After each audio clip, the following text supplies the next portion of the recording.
그러면 오늘 말씀을 전하도록 하겠습니다. 오늘 말씀의 본문은 요한복음 17장 1절에서 5절입니다. 제가 읽도록 하겠습니다. 예수께서 이 말씀을 하시고 눈을 들어 하늘을 우러러 이르시되 아버지여 때가 이르렀사오니 아들을 영화롭게 하사 아들로 아버지를 영화롭게 하게 하옵소서. 아버지께서 아들에게 주신 모든 사람에게 영생을 주게 하시려고 만민을 다스리는 권세를 아들에게 주셨음이로소이다. 영생은 곧 유일하신 참 하나님과 그가 보내신 자 예수 그리스도를 아는 것이니라. 아버지께서 내게 하라고 주신 일을 내가 이루어 아버지를 이 세상에서 영화롭게 하였사오니 아버지여 창세전에 내가 아버지와 함께 가졌던 영화로서 지금도 아버지와 함께 나를 영화롭게 하옵소서. 아멘. 제가 이제 중학교 1학년 때 자전거를 타고 가다가 크게 사고가 난 적이 있었습니다. 당시만 해도 이제 도로에 차들이 잘 안 다니고 있었을 때였습니다.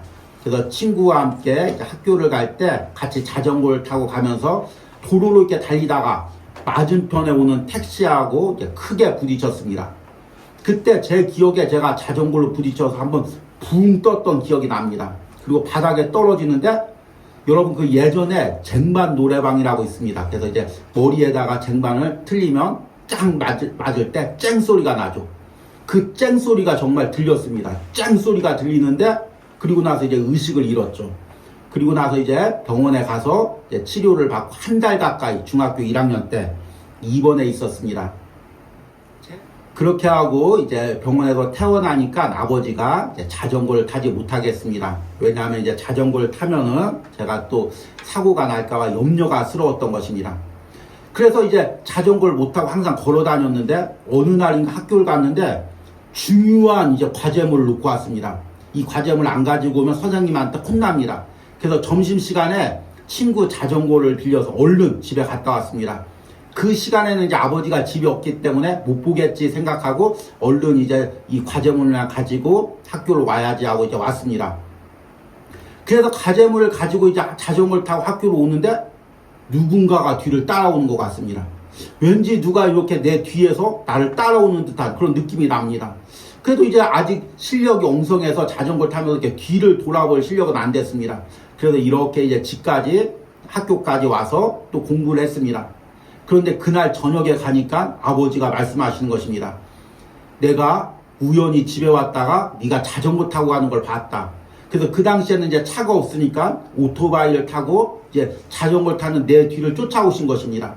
그런데 내 이름을 부르면 내가 뒤돌아보다가 또 사고가 날까봐 그 조용히 오토바이 타고 나면서 다치지는 않나, 넘어지지는 않나, 그렇게 따라오시고 학교까지 무사히 들어가는 것을 보고 집으로 돌아왔다고 이야기를 하는 것입니다. 참 그 모습을 이제 저는 못 봤죠. 근데 떠올릴 때마다 아버지가 이런 존재구나. 항상 내 뒤에서 나를 응원해 주시고 산같이 내 뒤에 계시고 또 나를 위해서 기도해 주신 분이 아버지고 어머니시구나. 이런 생각을 해봅니다. 이제 그 아버지도 돌아가신 지가 벌써 20년이 되었습니다. 그런데 제가 이 온유하우스에서 사역할 때 영적으로 이런 느낌을 계속 받는 것입니다. 도저히 이 사역을 이어갈 수가 없습니다. 감당할 수가 없죠. 또 체력적으로나 또는 이제 물질적으로 감당할 수가 없습니다. 그런데 누가 내 뒤에서 계속 나를 돕는 그런 은혜가 있습니다. 물론 이제 여러분들이 저를 위해서 기도해 주시고 또 여러 가지 도움을 주십니다. 그런데 제가 기도하면서 깨닫는 것은 이제 지금 내 뒤에서 나를 따라오시면서 나를 돌봐주시고 나를 위해서 기도해 주시는 분이 육신의 아버지가 아니라 육신의 어머니가 아니라 예수 그리스도임을 매번 체험하게 됩니다. 그래서 내 힘으로 할 수 없는데, 내 재주로 할 수 없는데, 내 재능으로 할 수 없는데, 마치 그 중학교 1학년짜리가 엉성하게 왔다 갔다 하면서 흔들거리면서 자전거를 타듯이 그렇게 연약하게 목회를 하는데 내 뒤에서 예수님이 항상 따라오시면서 혹시 넘어질까봐, 혹시 포기할까봐, 혹시 좌절할까봐 항상 돌봐주시고 계심을 깨닫습니다. 여러분들 위해서 기도해 주시는 분들이 많이 있죠. 신앙의 부모님이 있고 또 신앙의 남편과 아내도 있고 목회자도 있습니다. 그런데 성경에서는 나를 위해서 가장 강력하게 중보 기도해 주시는 분을 누구라고 이야기하냐면 예수 그리스도라고 이야기합니다. 히브리서 7장 25절에는 그러므로 자기를 힘입어 하나님께 나가는 자들을 온전히 구원하실 수 있으니 이는 그가 살아계셔서 그들을 위하여 간구하심이니라. 아멘. 지금도 예수 그리스도는 하나님 우편에서 나를 위해서 기도하신 것입니다. 근데 무슨 기도를 하실까요? 여러분들의 그 부모님이나 아니면 중보 기도해 주시는 분들이 무슨 기도를 하고 있는지 다 알고 있죠. 그런데 예수 그리스도는 나를 위해서 무슨 기도를 할까요? 지금 우리 가정을 위해서, 우리 자녀들 위해서, 아니면 내 마음의 연약한 상태를 위해서 지금 예수님이 뭐라고 중보 기도를 해 주실까요? 그걸 알면 큰 힘이 나겠죠. 아, 예수님이 이렇게 지금 하나님 우편에서 나를 위해서 간구하시는구나. 그런데 오늘 우리가 읽은 요한복음 17장 내용에 지금 예수님께서 이 기도하고 있는 내용이 바로 나와 있습니다. 이 요한복음 17장은 우리 예수님께서 십자가에 잡히시기 전에 마지막으로 하나님께 드린 기도입니다.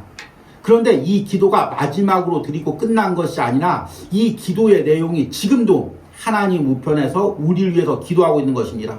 물론 여러분들의 세부적 상황은 다 다르지만 예수님께서 이 중심으로 지금 하나님 우편에서 간구하고 있는 것입니다. 그래서 오늘 말씀의 제목이 지금도 나를 위해 기도해 주시는 분입니다. 그래서 오늘 말씀을 통해서 예수님이 지금도 하나님 우편에서 나를 위해서 무엇을 중보 기도하는지 깨닫고 느끼고 그 은혜로 여러분이 남은 신앙생활을 이어가시기 바랍니다. 우리가 이제 요한복음을 묵상하면서 요한복음 13장 후반부터 16장까지는 예수님의 고별 설교라고 말씀을 드렸습니다. 예수님께서 이제 십자가에 앞두고 소중한 시간에 제자들에게 시간을 내어서 나는 하늘나라라고 하지만 너희들은 이 땅에 남아서 내가 전한 말씀을 지키고 내가 전해준 사명을 지키면서 어떻게 살아야 할지를 지금 말씀해주고 있는 것입니다. 참 소중한 말씀이죠. 그리고 나서 끝난 것이 아니라 이제 십자가를 앞두고 마지막 순간에 이제 기도를 드립니다.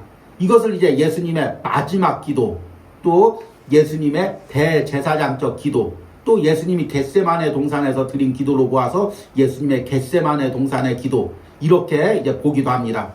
그리고 이제 이 부분을 주로 성경에서는 세 부분으로 나눕니다. 먼저는 예수님 자신을 위해서, 그리고 남겨진 제자들 위해서, 그리고 마지막으로 제자들을 통해서 예수님을 믿게 될 우리들을 위해서, 이렇게 세 가지를 기도합니다. 그런데 사실 이 기도의 초점은 사실 남겨진 당신의 사람들, 그리스도인들을 위한 기도입니다. 그래서 이 말씀을 오늘 예수님께서 우리를 위해서 어떻게 기도했는지 세 가지 핵심 내용으로 바꾸어서 여러분들에게 전하려고 합니다. 그리고 이 기도의 제목은 예수님께서 그 마지막에 드리고 끝난 것이 아니라 지금도 하나님 우편에서 우리를 위해서 이렇게 기도하고 있습니다. 예수님께서 이 땅에 있을 때 마지막으로 드린 기도 내용이 다르고 하나님 우편에 계실 때는 또 이제 우리 상황이 틀리니까, 환경이 틀리니까 기도 제목이 바뀌는 것이 아닙니다. 예수님이 가지고 있었던 계획은 그때나 지금이나 같습니다. 그리고 기도의 중심 내용도 같습니다. 그래서 이 말씀을 통해서 예수님께서 지금 나를 위해서 무엇을 기도하고 있는지 깨달으시는 은혜가 있기를 바랍니다. 그 첫 번째가 무엇이냐면 예수님께서 내가 하나님의 영광 안에 살기를 기도하고 계십니다. 오늘 읽은 말씀 17장 1절에 보니까 예수께서 이 말씀을 하시고 눈을 들어 하늘을 우러러 이르시되 아버지여 때가 이르렀사오니 아들을 영화롭게 하사 아들로 아버지를 영화롭게 하옵소서. 그리고 5절 말씀을 보니까 아버지여 창세전에 내가 아버지와 함께 가졌던 영화로서 지금도 아버지와 함께 나를 영화롭게 하옵소서. 지금 예수님께서는 십자가를 앞두고 그 십자가에서 자신이 영광받기 위해서 기도하는 것입니다. 이것은 어떤 인간적인 욕망에 의해서 내가 영광받아야지 이런 의미가 아닙니다. 십자가에서 예수님이 하나님의 아들로서 영광을 받아야 하나님의 영광이 나타나고 우리의 구원의 사역이 이루어지는 것입니다. 그런데 단순히 구원의 사역을 이룰 뿐만 아니라 예수님께서 원하시는 것은 또 하나가 있습니다. 이제 이후의 내용을 보니까 예수님께서 기도하는 것이 무엇이냐면, 내가 하나님 안에, 하나님이 내 안에 있듯이 저들 안에도 내가 저들 안에 있고 저들이 내 안에 있게 해주십시오. 이렇게 기도하는 것입니다. 사실 이것은 우리의 인간의 논리로는 이해할 수가 없는 말이죠. 우리는 다 논리적으로, 공간적으로, 시간적으로 생각합니다. 그래서 같은 시간 안에 여기 있다가 다른 곳에 있을 수가 없습니다. 공간적으로도 마찬가지죠.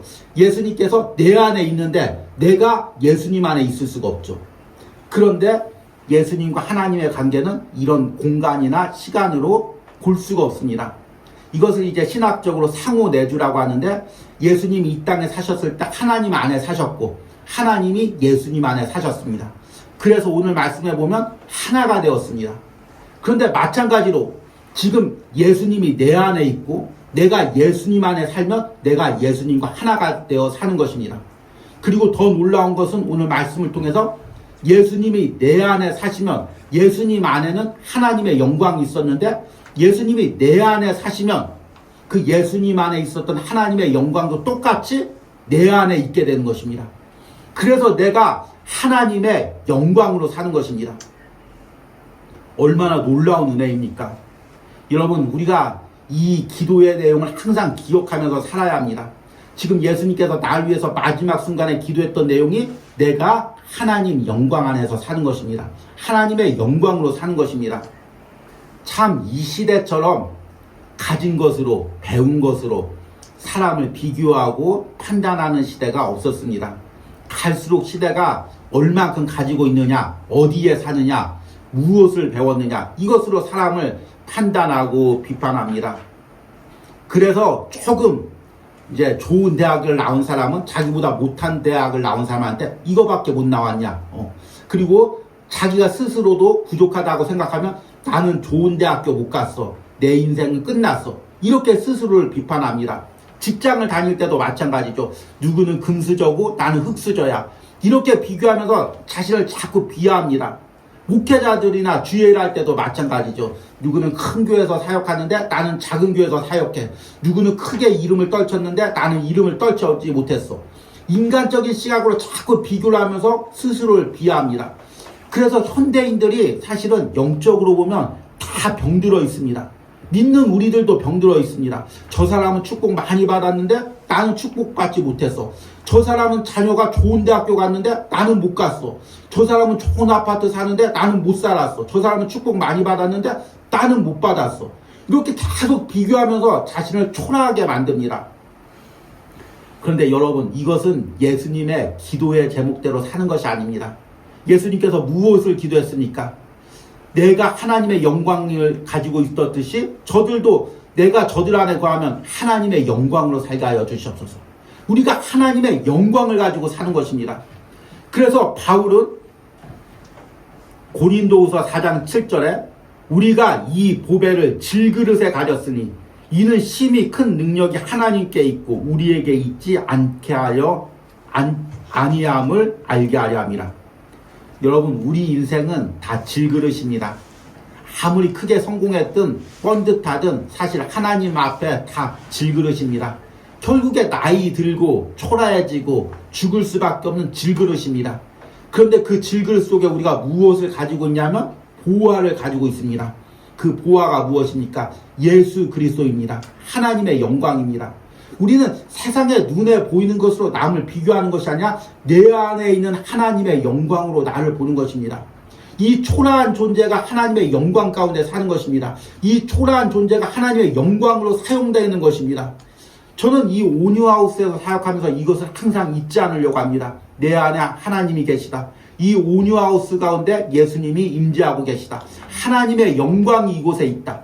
이 묵상을 전할 때마다도 항상 이 묵상을 몇 명이 들을지 모르지만 이 묵상 가운데 하나님의 영광이 있다. 내가 하나님의 영광을 지금 전하고 있다. 이 소망으로 전하고 있습니다. 그러면 흔들리지 않을 수가 있죠. 그런데 이것을 잠시라도 잊어버리면 저도 인간이니까 흔들립니다. 다른 사람하고 계속 비교하게 되고 다른 사람의 상황과 비교하게 되는 것입니다.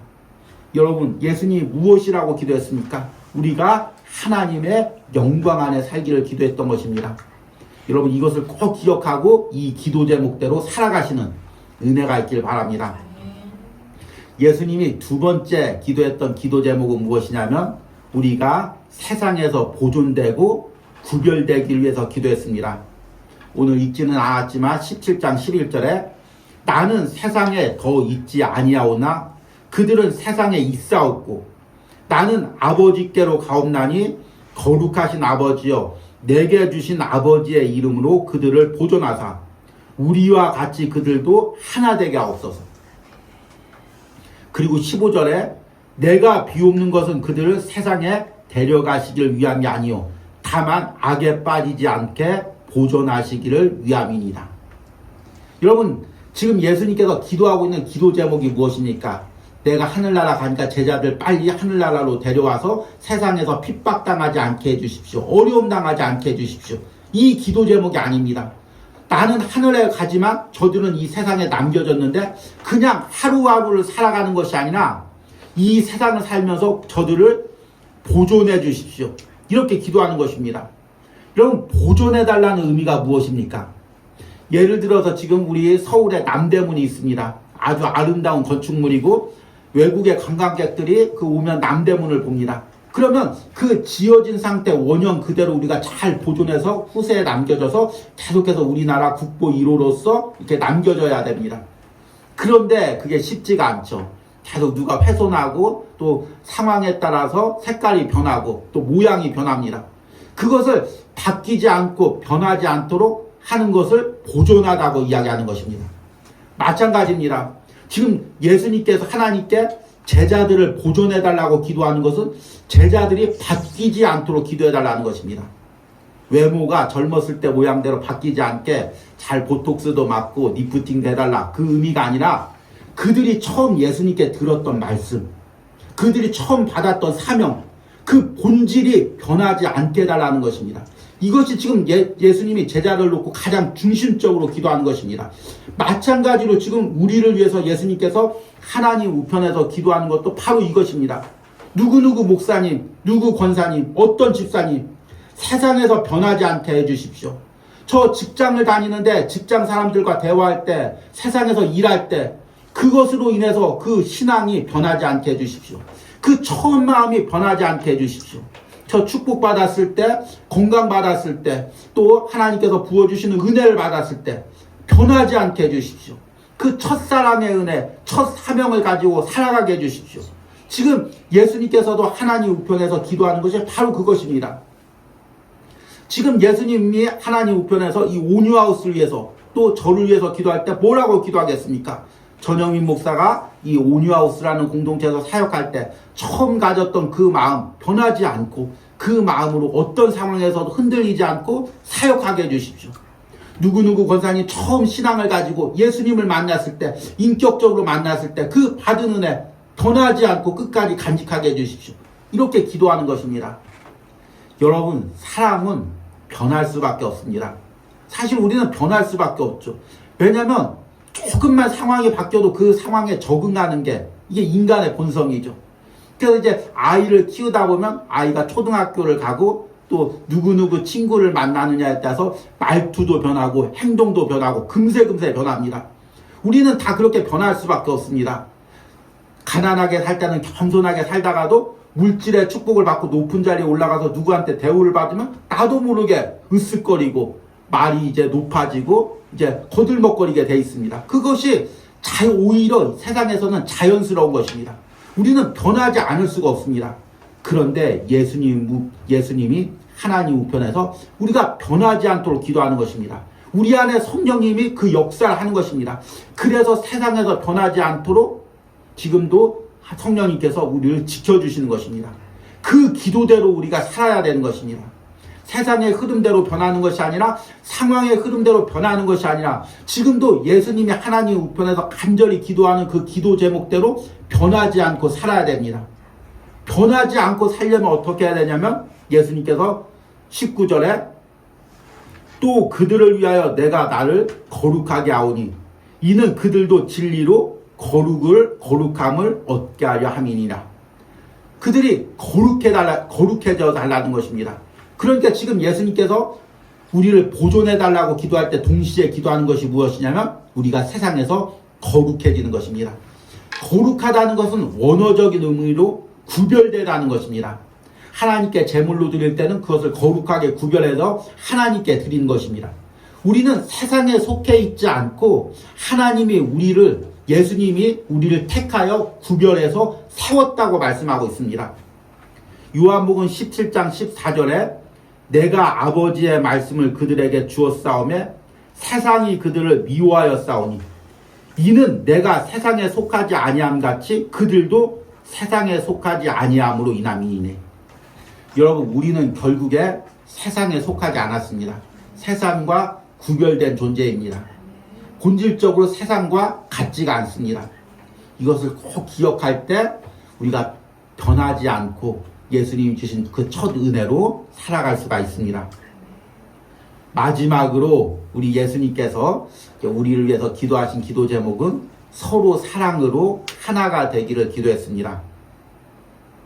앞에 우리가 처음 얘기했던 그 예수님 안에 하나님이 있듯이 하나님 안에 예수님이 있듯이 이렇게 예수님께서 그 마음으로 21절과 22절에 이렇게 기도합니다.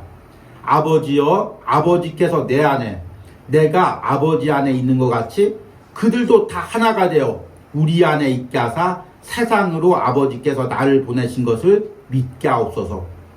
22절에 내게 주신 영광을 내가 그들에게 주었사오니 이는 우리가 하나 된 것 같이 그들도 하나 되게 하려 함이니이다. 아멘. 예수님 안에 하나님이 계시고 하나님 안에 예수님이 있으면 이제 예수님과 하나님은 하나가 되는 것입니다. 그래서 예수님이 유대인들에게 당당하게 아버지와 나는 하나이다 이렇게 선포를 한 것입니다. 그런데 우리 안에 예수님이 있고 내가 예수님 안에 있으면 우리가 또 예수님과 하나가 되는 것입니다. 그리고 하나가 되면 동시에 무엇이 있냐면 우리 안에 하나님의 영광이 있는 거죠. 우리가 예수님 안에 있으면 또한 하나님 안에 있는 것이고 또 내 안에 예수님이 있으면 내 안에 또 하나님이 있는 것입니다. 하나님의 영광이 내 안에 있는 거죠. 우리 온유하우스 공동체도 마찬가지입니다. 우리가 하나님 안에 있고 이곳에 하나님이 임재하시면 우리가 하나님과 하나 되어서 이제 사역을 이루어가는 거죠. 그런데 하나님과 하나 되었다. 우리 가운데 하나님의 영광이 있다. 그 증거가 무엇일까요? 은사가 심하게 역사에서 다들 방언의 은사를 받고 또 병고침의 능력을 받고 또 아니면 물질적으로 큰 축복을 받는 것, 이런 것도 물론 이제 하나님이 함께 하시는 은혜죠. 그런데 하나님이 우리 가운데 임재하고 하나님의 영광이 있는 가장 큰 증거가 오늘 말씀에는 예수님과 하나님이 하나가 되듯 우리도 우리끼리 하나가 되는 것입니다. 서로 사랑으로 하나가 되는 거죠. 그래서 요한복음을 보면 또 요한 서신을 보면 계속 강조하는 것이 서로 사랑하라. 그런데 이 서로 사랑은 그냥 서로 사랑해서 되는 것이 아니라 하나님 가운데 하나가 될 때, 내 안에 예수님이 있을 때, 우리 안에 하나님의 영광이 임할 때 나타나는 증거가 서로 하나 되는 증거입니다. 여러분, 이제 현대사회에는 교회마다, 공동체마다, 가정마다 갈등이 많이 있습니다. 그래서 하나가 되지 않죠. 그래서 항상 기도하는 것이 정말 가정 안에서 하나가 되게 해주십시오. 우리 부부가 하나가 되게 해주십시오. 우리 교회가 하나가 되게 해주십시오. 기도합니다. 그런데 사실 이 기도 제목보다 먼저 기도해야 될 것이 있습니다. 왜냐하면 인간의 노력으로는 하나가 될 수가 없습니다. 여러분, 하나가 되려고 많이 노력했죠. 남편도 품고 아내도 품고 교회 안에서도 또 나랑 다른 사람도 품으려고 많이 노력했지만 하나가 되지가 않습니다.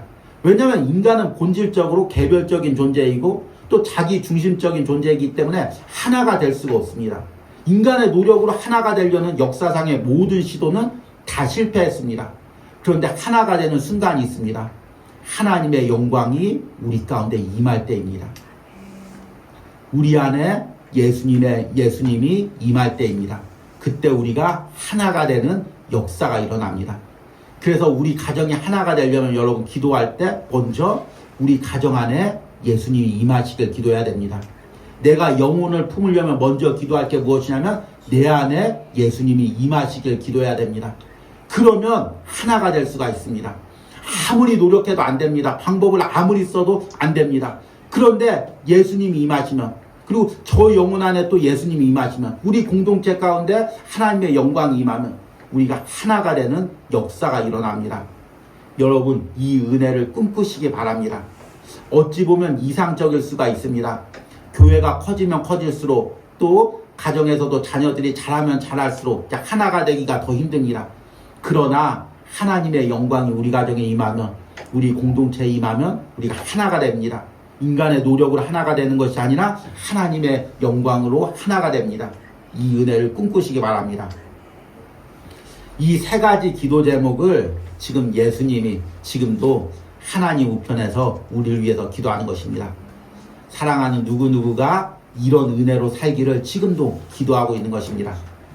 이 기도의 제목대로 살아가시는 은혜가 있길 바랍니다. 말씀을 이제 맺으면서 여러분 한 가지 중요한 사실을 여러분들에게 말씀드리겠습니다.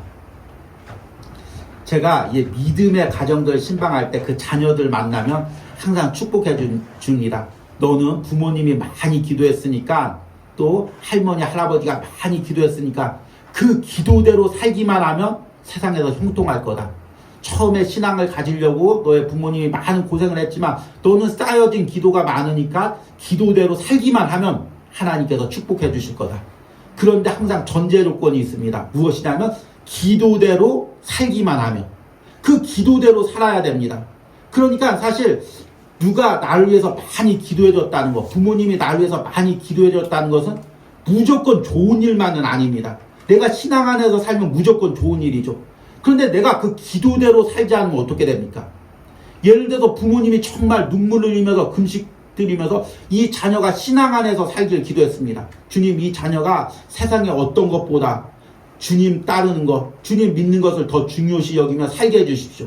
그렇게 하나님 앞에 간절히 기도했고 하나님이 그 기도를 받았습니다. 그런데 그 자녀가 아무리 부모님이 얘기해도, 주변 사람이 전도해도 교회도 안 나오고 세상 것만을 쫓고 살고 있습니다. 그러면 하나님께서 그 기도대로 역사를 해야 되는데 그 자녀가 그 기도대로 살질 않습니다. 그러면 어떤 일이 벌어질까요?